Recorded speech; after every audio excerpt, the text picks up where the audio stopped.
నా యేసయ్య ఉన్నాడయ్యా. అమ్మ నాన్న లేకపోయినా, నా కన్న కొడుకు చూడకపోయినా, నా తల్లిదండ్రులు చూడకపోయినా, నా స్నేహితులు విడిచిపెట్టినా, నా నమ్మకస్తులు నాకు ద్రోహం చేసిన, మనుషులను నమ్ముకున్నట్టు కంటే యెహోవాను ఆశ్రయించట మేలు. ఎంత గొప్ప దేవుడి ప్రేమ అండి. అందరి ప్రేమ అంతంత మాత్రమే. కొందరి ప్రేమ అప్పుడప్పుడు ఉంటుంది అంతే, మధ్య మధ్యలో ఎగిరిపోద్ది, సీజనల్గా ఉంటుంది. చాలా మంది ప్రేమ పరిస్థితులన్నీ బాగుంటే ప్రేమిస్తారు, నీ దగ్గర ఏమైనా లాభం ఉంటే ప్రేమిస్తారు, నువ్వు అందంగా ఉంటే ప్రేమిస్తాడు, నీ దగ్గర డబ్బులు ఉంటే ప్రేమిస్తారు, నువ్వు వారికి ప్రయోజనకరంగా ఉంటే.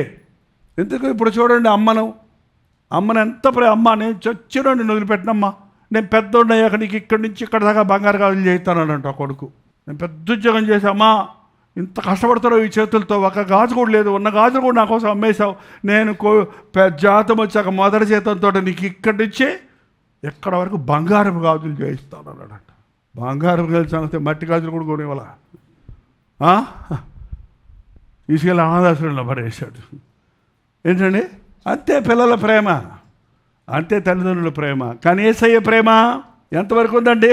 ఆయన తన వారిని ప్రేమించి వారిని అంతము వరకు, దానికి కింద నోట్ వేశాడు, సంపూర్ణముగా.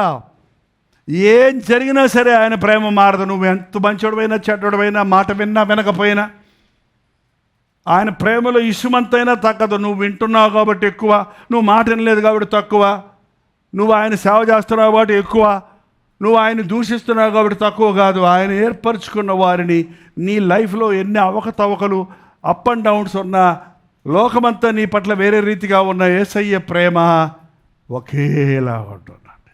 అబ్బా, ఆ ప్రేమే లేకపోతే నేను ఎప్పుడో ఏమైపోదును. ఆ ప్రేమలో దొరికే ఆదరణ, ఆ ప్రేమ ద్వారా కలిగేటువంటి ఓదార్పు చాలా గొప్పది.